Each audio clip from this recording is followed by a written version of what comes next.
باپ بیٹے روح القدس کے نام میں آمین۔ آئے میرے عزیزو، آج ہم بائبل اسٹڈی میں عزرا اور نہمیہ کی کتاب کی اسٹڈی کرتے ہیں۔ عزرا اور نہمیہ کی کتابیں ابتدا میں ایک ہی کتاب پر مشتمل تھیں جو عزرا کہلاتی تھیں۔ ان کا مصنف وہی لاوی تھا جس نے اخبار کی کتاب تالیف کی۔ لکھنے کا مقصد یہ تھا کہ اسرائیلیوں پر بابل کی جلاوطنی کے بعد شریعت اور رسومات کی پابندی کے اثرات واضح کیے جائیں۔ اس لیے وہ ان لوگوں کا نمونہ پیش کرتا ہے جو سب سے پہلے جلاوطنی سے واپس آئے اور جنہوں نے خدا کی مدد سے ہیکل کی تعمیر کی، شہر کی دیواروں کو بنایا اور شریعت اور دینی رسومات کی تعمیل بحال کی۔ عزرا کی کتاب میں جلاوطنی سے واپسی یعنی شاہ فارس کورش کے اعلان 538 کاف میم سے 430 کاف میم تک کی تاریخ درج ہے۔ کتاب کے دو حصے ہیں، ابواب 1 سے 6 اسیری سے واپسی اور ہیکل کی تعمیر نو، اور ابواب 7 سے 10 عزرا کا تکرر۔ پہلے ہم عزرا کی بارے میں اسٹڈی کر رہے ہیں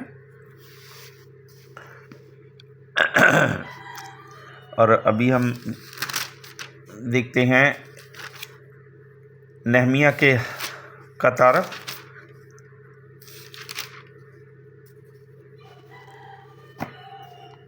نہمیہ کی کتاب میں بابل کی جلاوطنی سے واپسی کے بعد کے زمانہ کے واقعات درج ہیں۔ اس دور کے 3 کردار نمایاں ہیں: زروبابل یعنی ہیکل کا بنانے والا، عزرا شریعت کا استاد، اور نہمیہ یعنی یروشلم شہر اور امت کا معمار۔ کتاب میں شہر کی دیوار اور برادری میں مذہبی، معاشرتی، اخلاقی اصلاحات نیز عہد کی تجدید کا ذکر ہے۔ اس سلسلے میں نہمیہ کو سخت مخالفت کا سامنا کرنا پڑا، لیکن وہ خدا اور اپنی خدمت سے وفادار رہا۔ وہ تعمیر نو کی خدمت اور قیادت کا بہترین نمونہ ہے۔ نہمیہ کی کتاب کے 2 حصے ہیں، ابواب 1 سے 7 نہمیہ کے کارنامے اور ابواب 8 سے 13 شریعت کے متعلق اعلان۔ اب ان کا تاریخی زمانہ دیکھتے ہیں۔ 539 کاف میم کورش شاہ فارس بابل پر قابض ہوا اور بابل عظمیٰ تباہ ہو گئی۔ 538 کاف میم کورش نے ایک فرمان جاری کیا اور جلاوطنوں کو واپس گھر آنے کی اجازت دی۔ شیش بصر کی سربراہی میں ایک گروہ فلسطین کے لیے روانہ ہوا۔ ہیکل کے مقدس ظروف جو نبوکت نصر جلاوطنی کے وقت یروشلم سے نکال لایا تھا، کورش سے انہیں اجازت ملی اور اپنے ساتھ واپس لائے۔ بعد میں زروبابل، جس کا تعلق داؤد بادشاہ کی نسل سے تھا، اور کاہن اعظم یوشع کی رہنمائی میں ایک اور گروہ گھر کے لیے روانہ ہوا۔ یروشلم میں مذہبی رسومات کا دوبارہ آغاز ہوا۔ ہیکل کی دوبارہ تعمیر کی مخالفت ہوئی تھی اور وہ ویسے کی ویسے ہی رہی۔ حجائی اور زکریا نبی سرگرم اور پرجوش تھے۔ 520 کاف میم کا زمانہ، ہیکل کی عصر نو تعمیر کا کام دوبارہ شروع ہوا۔ 520 کاف میم میں 515 کاف میم ہیکل کی خصوصیت کی رسومات کی تقریب ہوئی، عید فصح منائی گئی۔ 496 کاف میم میں یروشلم کی دیواروں کی اثر نو تعمیر شروع ہوئی، لیکن سامری مخالفت اس کو روکنے کا سبب بنی۔ ابھی ہم دیکھتے ہیں 458 کاف میم۔ عزرا یروشلم کو روانہ ہوا، 428 کاف میم یا 398 کاف میم۔ 445 کاف میم۔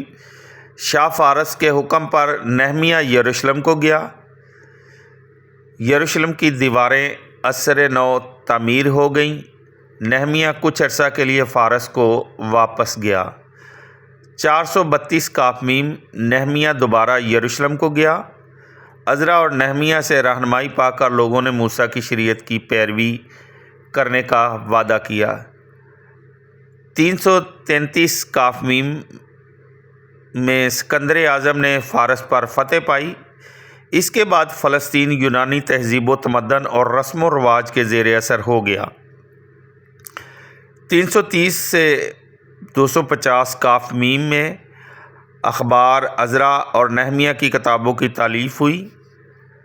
تقریباً 250 کاف میم میں اسکندریہ یعنی مصر میں کلام مقدس کا عبرانی سے یونانی میں ترجمہ ہوا۔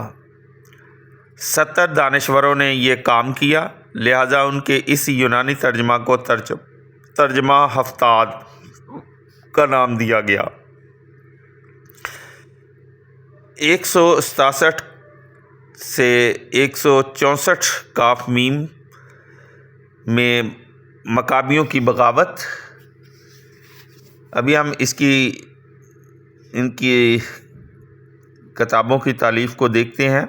نمبر 1، ان کی لفظی اظہاریت اور صنف تحریر کی علامات کا جائزہ لیتے ہوئے خیالات اور ایمان کے بارے غور و فکر کر کے اندازے سے معلوم ہوتا ہے کہ عزرا اور نہمیہ کی کتابیں اخبار کی پہلی اور دوسری کتاب کا تسلسل ہیں۔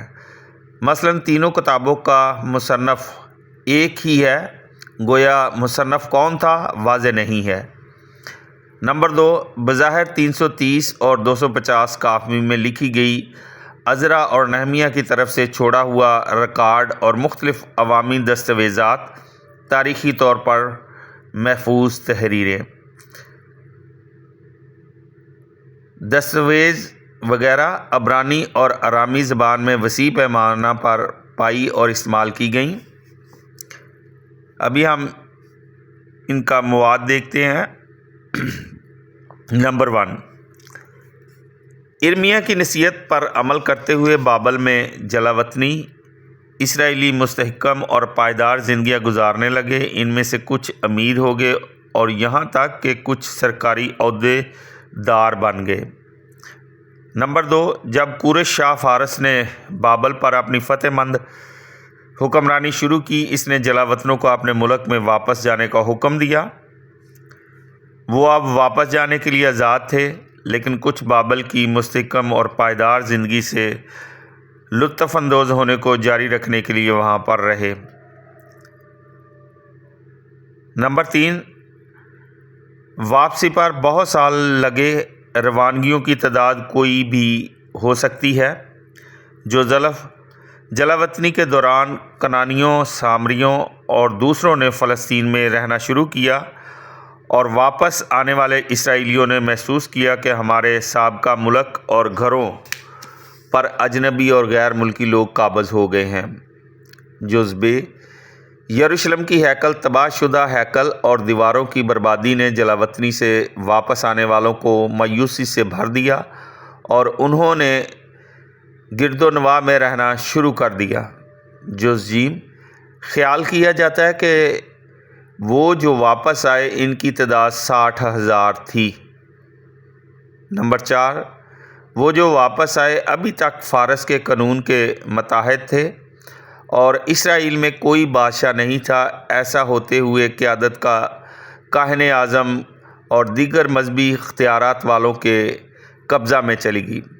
اسرائیلی جو روزمرہ کی زندگی میں جلاوطنی کے دوران اجنبیوں کے ساتھ آزادانہ طور پر گھل مل کر رہنے کے عادی تھے، انہیں اب خدا پر اپنے ایمان اور اپنی طرز زندگی کو محفوظ رکھنے کے لیے بہت زیادہ جدوجہد کرنی چاہیے۔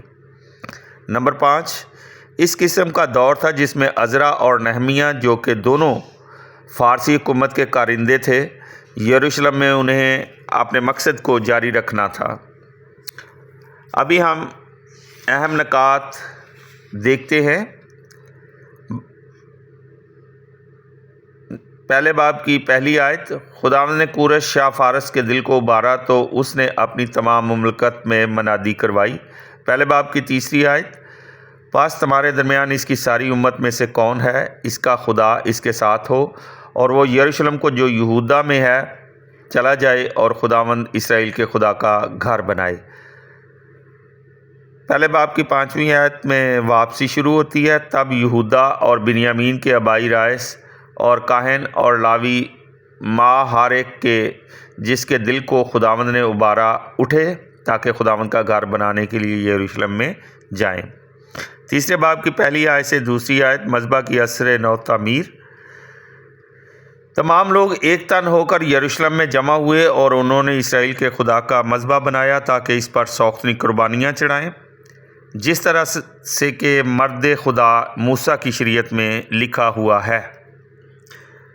چوتھے باب کی چوتھی آیت، مقامی باشندے اعتراض کرتے ہیں۔ ملک کے لوگ یہودا کے لوگوں کے ہاتھوں کو ڈھیلا کرنے اور تعمیر کرنے میں انہیں تنگ کرنے لگے۔ پانچویں باب کی دوسری آیت، وہ دو نبی حجائی اور زکریا۔ تب زروبابل بن شالتیل اور یشو بن یوصادق اٹھے اور خدا کے گھر کو جو یروشلم میں تھا بنانا شروع کیا، اور دونوں کے ساتھ خدا کے انبیاء مدد کرتے تھے۔ چھٹے باب کی 16 آیت، تقدیس کی عبادت۔ بنی اسرائیل کاہنوں اور لاویوں اور باقی جلاوطنوں کے فرزندوں نے خدا کے اس گھر کی خوشی سے تقدیس کی۔ فسح، چھٹے باب کی 19ویں آیت میں، جلاوطنی کے فرزندوں نے پہلے مہینہ کے 14ویں روز فسح کی۔ 7ویں باب کی 10ویں آیت میں عزرا واپس آتا ہے۔ عزرا نے اپنے دل کو خداوند کی شریعت کی تلاش کے لیے تیار کیا تھا تاکہ اس پر عمل کرے اور اسرائیل میں قوانین اور احکام کی تعلیم دے۔ 8ویں باب کی 21ویں آیت، بحفاظت سفر کے لیے دعا۔ تب میں نے وہاں آہو دریا کے نزدیک روزہ رکھنے کی منادی کروائی تاکہ ہم اپنے خدا کے حضور فروتن ہو کر اپنے لیے اور اپنے بال بچوں کے لیے اور اپنے سارے مال کے لیے سیدھی راہ کی التجا کریں۔ باب 8 23 آیت، لہٰذا ہم نے روزہ رکھا اور اپنے خدا سے اس بات کے لیے دعا مانگی تو اس نے ہماری سنی۔ 9ویں باب کی دوسری آیت، اجنبی بیویاں قبول نہیں۔ انہوں نے ان کی بیٹیوں میں سے اپنے لیے اور اپنے بیٹوں کے لیے بیویاں لی ہیں، تو پاک نسل ملک کی قوموں سے مل گئی ہے، اور رائسوں اور میروں کا ہاتھ اس خطا کاری میں پہلا ہے۔ 9ویں باب کی 6 آیت، کفارہ کی دعا۔ اے میرے خدا، میں خجالت کے مارے شرمندہ ہوں کہ تیری طرف اپنا منہ اٹھاؤں۔ اے میرے خدا، کیونکہ میری تقصیر بڑھتی بڑھتی ہمارے سروں سے بلند ہو گئی ہے اور ہماری خطائیں آسمان تک پہنچ گئی ہیں۔ 10ویں باب کی 11ویں آیت، اجنبی بیویوں کا دور کیا جانا۔ اب تم خداوند اپنے باپ دادا کے خدا کو جلال دو اور اس مرضی پر عمل کرو۔ پہلے باب کی 2 آیت سے 4 آیت، نہمیہ کی دعا۔ میں نے ان یہودیوں کی بابت جو جلاوطنی میں بچ کر آزاد ہوئے تھے اور یروشلم کی بابت خبر پوچھی تو انہوں نے مجھ سے کہا کہ وہ لوگ جو جلاوطنی سے بچ کر باقی رہے اس صوبہ میں سخت مصیبت اور ذلت میں ہیں۔ جب میں نے یہ بات سنی تو میں کتنے دنوں تک روتا اور نوحہ کرتا رہا، اور میں نے روزہ رکھا اور آسمان کے خدا کے آگے دعا مانگی۔ دوسرے باب کی نہمیہ کی کتاب میں دوسرے باب کی 13 آیت۔ نہمیہ یروشلم میں میں رات کے وقت وادی کے پھاٹک سے جو اژدہا چشمے کے سامنے ہے کوڑے کے پھاٹک کی طرف کو نکلا، اور میں نے یروشلم کی گری ہوئی دیواروں اور اس کے آگ سے جلے ہوئے پھاٹکوں کا ملاحظہ کیا۔ تیسرے باب کی پہلی آیت عصر نو تعمیر۔ تب الیاشب سردار کاہن ماں اپنے کاہن بھائیوں کے اٹھا، اور اس نے بھیڑ پھاٹک بنایا اور اسے مقدس کیا، اور اس کواڑ لگائے اور اسے میاں کے برج حننیل کے برج تک مقدس کیا۔ چوتھے باب کی پہلی آیت سے دوسری آیت سامری مخالفت۔ جب سنبلت نے سنا تو وہ غضبناک اور نہایت غصے ہوا اور یہودیوں پر ٹھٹھا کیا، اور اس نے اپنے بھائیوں اور سامرا کے لشکر سامنے بات کر کے کہا کہ کمزور یہودی یہ کیا کر رہے ہیں؟ کیا انہیں اجازت دی گئی ہے؟ کیا وہ قربانی کریں گے؟ کیا وہ ایک ہی دن میں تمام کریں گے؟ کیا وہ مٹی کے ڈھیر سے جو جلا ہوا پڑا ہے نئے پتھر نکالیں گے؟ چوتھے باب کی 9 سے 17 آیت۔ کام کرنے والوں کی نگہبانی ہونی چاہیے۔ تب ہم نے اپنے خدا سے دعا مانگی، اور ہم نے ان کے خلاف رات اور دن کے لیے نگہبان کھڑے کیے، اور اس روز سے میرے آدھے جوان کام کرتے اور آدھے نیزوں اور ڈھالوں اور کمانوں اور بختروں سے مسلح رہتے، اور بوجھ اٹھانے والے اور لادنے والے ایک ہاتھ سے کام کرتے اور دوسرے ہاتھ میں ہتھیار پکڑے رہتے تھے۔ 5ویں باب کی پہلی سے دوسری آیت غریب پروری۔ اور لوگوں اور ان کی بیویوں کی طرف سے ان کے یہودی بھائیوں پر بڑی شکایت ہوئی، ہم اور ہمارے بیٹے اور بیٹیاں بہت ہیں، ہم ان کے عوض میں اناج لیں گے تاکہ ہم کھائیں اور زندہ رہیں۔ 6 باب کی 15 آیت۔ دیوار تمام ہوئی۔ 52 دن میں دیوار تمام ہوئی۔ 7ویں باب کی تیسری آیت۔ گلیوں میں پہرے داروں کا تقرر۔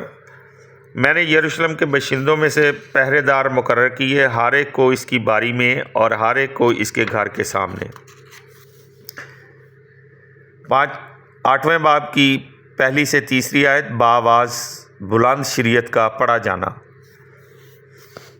سب لوگ ایک تن ہو کر اس فراخ جگہ میں جو پانی پھاٹک کے آگے ہے جمع ہوئے۔ عذرا کاہن جماعت اور سب کے آگے جو سن کر سمجھ سکیں شریعت لایا۔ میں صبح سے لے کر دوپہر تک پڑھتا رہا، اور سب لوگ شریعت کی کتاب سنتے رہے۔ 8ویں باب کی 6 آیت۔ مکال مائی لتوریہ۔ عذرا نے خداوند خدائے عظیم کو مبارک کہا، تو تمام لوگوں نے اپنے ہاتھ اٹھا کر جواب دیا، آمین آمین، اور اوندے منہ زمین تک جھک کر انہوں نے خداوند کو سجدہ کیا۔ 8ویں باب کی 10ویں آیت۔ کیونکہ آج کا دن تمہارے خداوند کے لیے مقدس ہے، پس غم نہ کرو، کیونکہ خداوند کی خوشی تمہاری قوت ہے۔ 8ویں باب کی 17 آیت سے 18ویں آیت۔ عید خیام۔ ان لوگوں کی تمام جماعت نے جو جلاوطنی سے واپس آئے تھے خیمے بنائے اور خیموں میں رہے، اور وہ خدا کی شریعت کی کتاب کو تمام دنوں میں پہلے دن سے لے کر آخری دن تک پڑھتا رہا، اور انہوں نے 7 دن تک عید کی، اور 8ویں دن دستور کے موافق محفل ہوئی۔ ابھی ہم دیکھتے ہیں 9ویں باب کی پہلی آیت سے دوسری آیت۔ کفارہ کی رسومات۔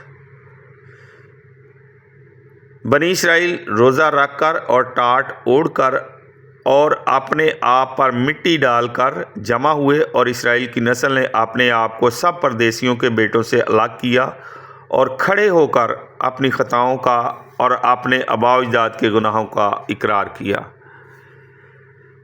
ابھی ہم نامہ باب کی 4 سے 5 آیت دیکھتے ہیں، سردار کاہنوں کی دعا۔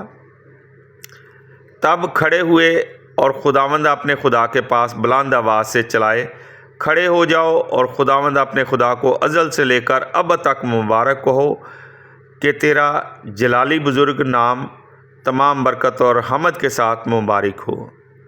10ویں باب کی 29 آیت میں لوگ شریعت سے وفاداری کا عہد کرتے ہیں۔ ہم خدا کی شریعت پر جو مرد خدا موسیٰ کی زبان سے دی گئی چلیں گے اور خداوند اپنے خدا کے سب احکام اور قضاؤں اور قوانین کو مانیں گے اور ان پر عمل کریں گے۔ 11ویں باب کی پہلی آیت سے دوسری آیت میں لوگ یروشلم میں رہنے کا انتخاب کرتے ہیں۔ لوگوں کے سردار یروشلم میں رہتے تھے اور باقی لوگوں نے قرعہ ڈالا کہ اس میں سے ایک کو لائیں گے کہ وہ مقدس شہر یعنی یروشلم میں رہے، اور سب آدمیوں کو جو اپنی خوشی سے یروشلم میں بسنے کے لیے آئے برکت دی۔ 12ویں باب کی 27ویں آیت دیوار کی تقدیس۔ جب یروشلم کی دیوار کی تقدیس کی گئی تو لاوی اپنی سب جگہوں سے بلائے گئے کہ یروشلم میں حاضر ہوں، تا خوشی اور ثنا خوانی اور سرود اور جھانجھوں اور بانسریوں اور بربتوں سے تقدیس کریں۔ 13 باب کی پہلی سے تیسری آیت اجنبیوں کا نکالا جانا۔ اس روز انہوں نے لوگوں کو موسیٰ کی کتاب پڑھ کر سنائی، اور اس میں یہ لکھا ہوا پایا گیا کہ امونی اور موابی کبھی خدا کی جماعت میں داخل نہ ہوں۔ اور جب انہوں نے شریعت سنی تو انہوں نے ساری ملی جلی بھیڑ کو اسرائیل سے الگ کر دیا۔ ابھی ہم دیکھتے ہیں کہ عزرا اور نہمیہ میں ہم کیا سیکھتے ہیں۔ نمبر 1، یہ واضح نہیں کہ کون یروشلم میں پہلے آیا، عزرا یا نہمیہ، لیکن دونوں ان لوگوں کے درمیان کام کر رہے تھے جو بابل کی غلامی سے فلسطین سے واپس آئے، اور انہوں نے لوگوں کے ایمان کو پختہ اور مستحکم کرنے میں نمایاں کردار ادا کیا۔ یہ کتاب جو ان کے کارناموں کا ذکر کرتی ہے، اس زمانے کے واقعات کا تسلسل اور تاریخ کے بارے جاننے کا بھی اہم ذریعہ ہے۔ جز الف نہمیہ۔ جلاوطنی کے دوران نہمیہ حکومت کا خاص اور اعلیٰ نمائندہ بن چکا تھا۔ یروشلم کی تباہی کا سن کر اس نے شاہ فارس سے اجازت طلب کی کہ وہ واپس جائے اور ہیکل کو عصر نو تعمیر کرے۔ کام اسے حکومتی ذمہ داری کی حیثیت سے ملا تھا، لہٰذا وہ یروشلم جانے کے لیے روانہ ہوا۔ تھوڑے وقت کے لیے وہ واپس فارس گیا اور اس کے بعد یروشلم میں واپس گیا۔ اس دیوار کو دوبارہ تعمیر کیا اور ہیکل کے تقدس کو محفوظ رکھنے کے لیے بہت کوشش کی۔ موسیٰ کی شریعت کو لوگوں کی معیار زندگی کے مطابق بنانے کے مقاصد میں وہ کامیاب رہا، اور اس کا کام کافی حد تک پھلدار ہوا۔ اعلیٰ حکومتی نمائندہ ہونے کی حیثیت سے بھی اس نے اپنی ذمہ داریاں اچھے طریقے سے سر انجام دی۔ یہ اس نے جلاوطنی سے واپس آنے والوں کے لیے احساس اور فکر دکھانے اور ضرورت مندوں کی مدد کرنے سے کیا۔ جزب عزرا۔ عزرا ہارون کی نسل سے تھا اور وہ لاوی کے قبیلے کا کاہنانہ کاتب تھا۔ ایسے معلوم ہوتا ہے کہ اس نے بابل میں یہودا کے مسائل کو حل کیا تھا۔ جب عصر نو تقسیم شروع ہوئی تو شاہ فارس نے عزرا کو میل ملاپ اور دوبارہ یکجہتی اور اتحاد کے لیے دونوں یہودا اور سامرا کے باشندوں کا ذمہ دار مقرر کیا۔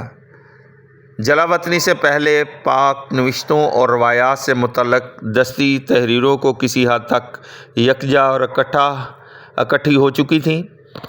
عزرا نے اور ان کچھ نئی دریافت شدہ روایات کی تالیف کا کام کیا اور انہیں ایک بہت بڑی جلد میں اکٹھا کیا۔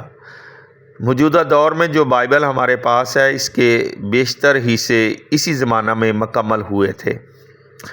عزرا نے یہودیت کے سخت اصولوں پر عمل کیا، اجنبیوں کے ساتھ تضاد کی تحریک کو آگے بڑھایا اور یہودیت کو قومی مذہب بنانے کے لیے بھی حتی المقدور کوشش کی اور یہودیت کے عقیدہ کی پیروی کرنے کے لیے انہیں قائم کیا۔ جزء عزرا اور نہمیہ دونوں نے خاص طور پر 3 چیزوں پر سخت محنت کی۔ ہیکل کی عصر نو تعمیر۔ انہوں نے ہیکل کی عصر نو تعمیر کے لیے اپنی تمام تر کوششوں کو اکٹھا کیا، کیونکہ یہ خداوند کا گھر لوگوں کے درمیان خدا کی موجودگی کا ایک نشان ہے اور مختلف سرگرمیوں کے لیے جماعت کا مرکز ہے۔ یروشلم کی عصر نو تعمیر۔ دیواروں کی دوبارہ بحالی اور اس شہر کی عصر نو تعمیر تاریخی طور پر ابراہیم کے زمانہ سے مقدس لوگوں کی ایمانی زندگی کے لیے بنیاد قائم کرنے کے تسلسل کا ایک لازمی حصہ ہے۔ خدا کی مرضی کے مطابق زندگی کے معیاروں کو قائم کرنا۔ اسرائیلی یروشلم میں واپس آ چکے تھے، لیکن وہ ابھی فارسی قانون اور چھوٹے مذاہب میں گھرے ہوئے زندگی گزار رہے تھے۔ عزرا اور نہمیہ بے چین تھے کہ ایک نمونہ قائم کریں تاکہ لوگ سبت کو منائیں، باقاعدہ عیدیں منائیں اور موسیٰ کی شریعت کی پیروی کریں۔ نمبر 2، اسرائیلیوں کی ایمانی زندگی۔ جو ضلف سال میں 3 بار بڑی عیدیں منانے کے لیے اسرائیلیوں کو یروشلم جانا ہوتا تھا۔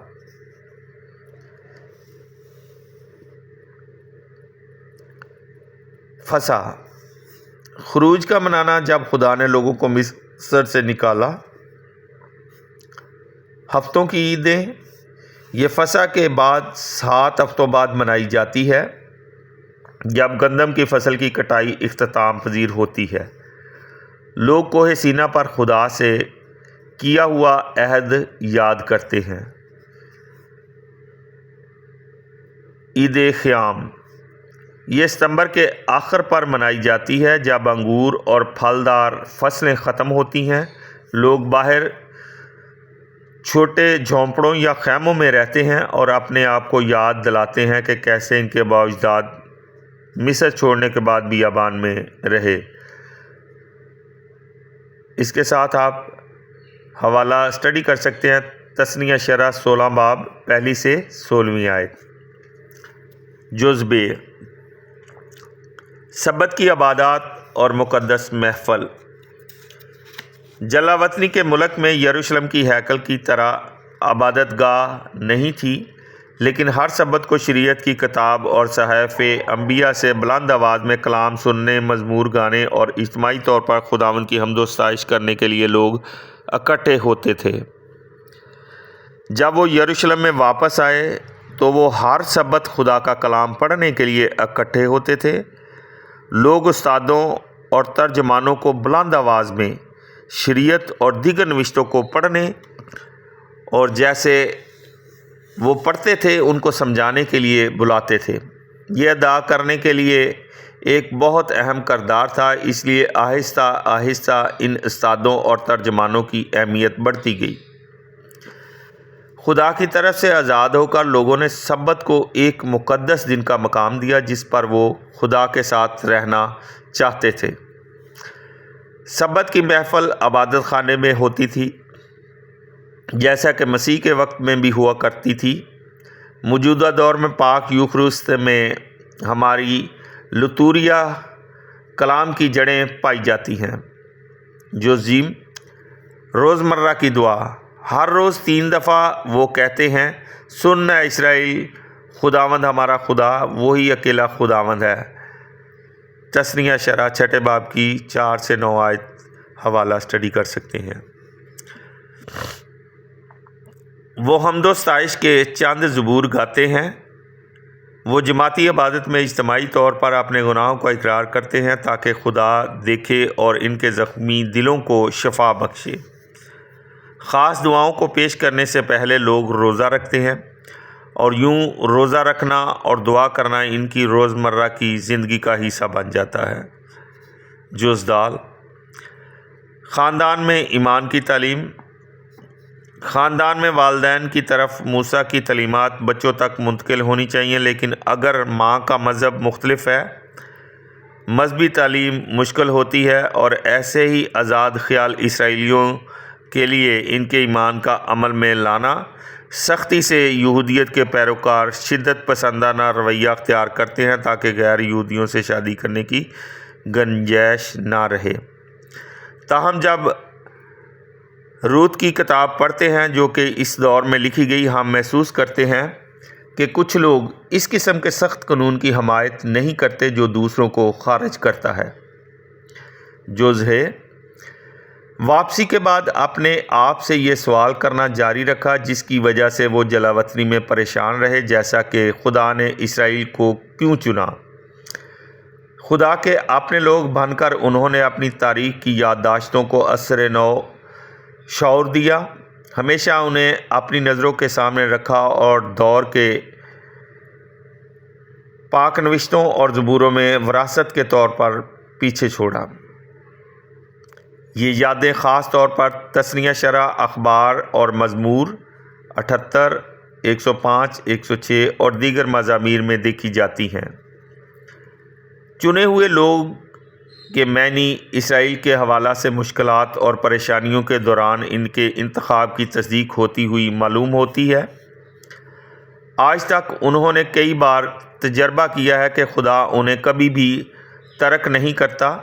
اس سے غرض نہیں کہ ان کے حالات کتنے بھی برے ہوں، یہ یقین ہے کہ خدا انہیں ترک نہیں کرے گا، نہ اب اور نہ ہی مستقبل میں۔ موعودہ قائد کے لیے جو داؤد کی نسل سے پیدا ہوگا، ان کی امید اور توقع زیادہ مضبوط ہوتی گئی، لیکن وہ توقع زمین پر خدا کی ابدی بادشاہی سے منسلک ہے، ایک ایسا عقیدہ جو کہ لوگ مسلسل تھامے ہوئے ہیں۔ تثنیہ شرح کی کتاب جو کہ جلا وطنی کے بعد تالیف کی گئی، واضح طور پر دکھاتی ہے کہ ہیکل خدا کے لوگوں کی جماعت کی مذہبی سرگرمیوں کا اور ان کی ایمانی زندگی کا مرکز ہے۔ تم پاک ہو جاؤ کیونکہ میں تمہارا خدا پاک ہوں۔ آپ حوالہ اسٹڈی کر سکتے ہیں، احبار 19 باب 2 آیت۔ نمبر 3، یہودیوں کے پراگندہ یا منتشر ہونے سے متعلق۔ اسرائیلیوں نے جلا وطنی کے آخر پر فلسطین کے علاوہ دوسری جگہوں میں رہنا شروع کیا، جبکہ کچھ لوگ یروشلم میں واپس آنے کی بجائے بابل میں ہی رہے۔ وہ منتشر یا پراگندہ یہودی کہلائے۔ جوزلف خاص طور پر بہت سے یہودی اسکندریہ مصر میں گئے اور رہائش اختیار کر لی، اور دوسروں نے بحر روم کے آس پاس دیگر ساحلوں پر سکونت کی، جیسا کہ کرنتھس، روم وغیرہ۔ جوزبے اپنے ایمان کے تحفظ کے لیے منتشر یہودی متحد رہے، ایک دوسرے سے تعاون کیا اور اپنے تعلق یروشلم سے قائم رکھنے میں جدوجہد اور کوشش کرتے رہے۔ تہواروں، عیدوں اور کاروبار کے لیے رہائش جگہ اور یروشلم کے درمیان آنا جانا مسلسل تھا۔ وہ ہیکل کی دیکھ بھال اور مرمت کے لیے اپنے واجبات بھی ادا کرتے تھے۔ نام نہاد مسافر استاد بھی یروشلم سے تربیت کے لیے آتے جاتے تھے۔ جوزجیم اسرائیلی عبرانی اور آرامی زبان بولتے تھے۔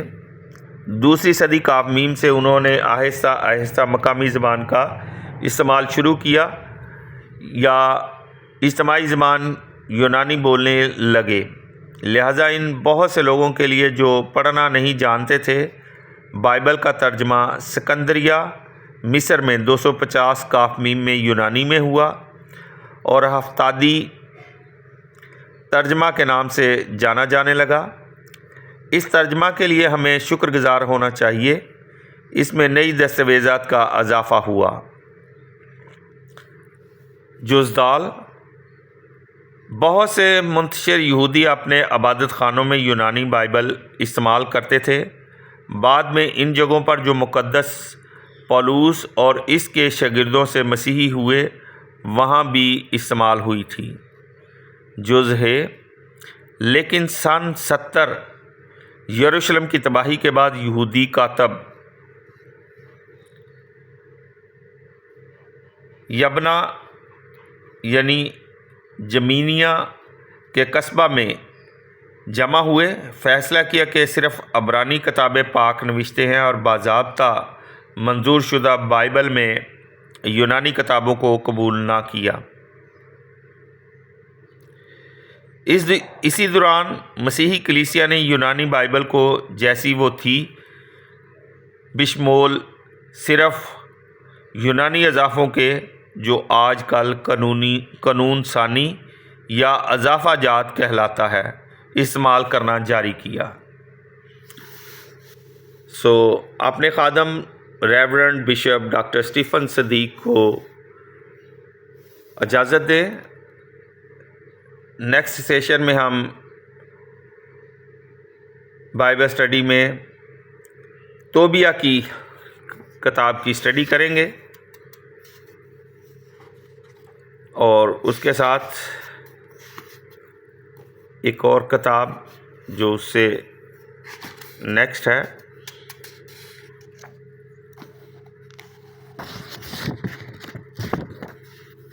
یہودیت کی کتاب،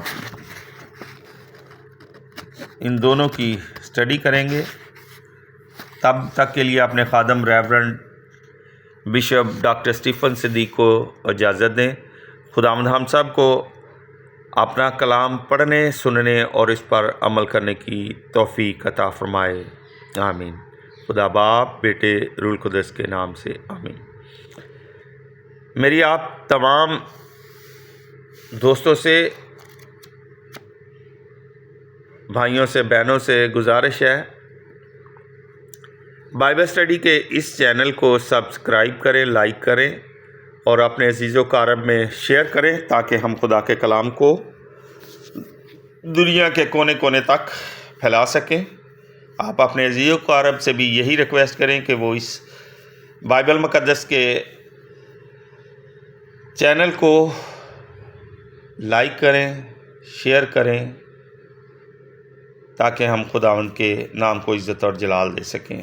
مسیح خداوند ہم سب کے ساتھ ابد الآباد رہے، آمین۔ خدا باپ، بیٹے، روح القدس کے نام سے آمین۔